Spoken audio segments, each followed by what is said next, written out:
AICC ప్రతినిధులు, PCC ప్రతినిధులు మరియు మన ముఖ్యమంత్రి పిసిసి అధ్యక్షుడు రేవంత్ రెడ్డి గారు వారందరి సమక్షంలో కూడా కాంగ్రెస్ పార్టీలో అంటే వాళ్ళ ఆహ్వానం మేరకి కాంగ్రెస్ పార్టీలో చేరడం జరిగింది. అందుకు నా ధన్యవాదాలు తెలియజేసుకుంటున్నాను.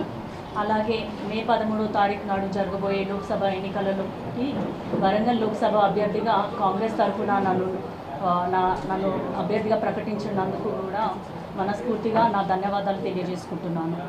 అయితే ఈ అవకాశాన్ని నేను సద్వినియోగం చేసుకొని మా నాన్నగారిలాగే ఒక మచ్చలేని నాయకురాలిగా మరియు అభివృద్ధి పదాన వరంగల్ని నిలిపే దిశగా నేను పనిచేస్తానని నేను తెలియజేసుకుంటున్నాను.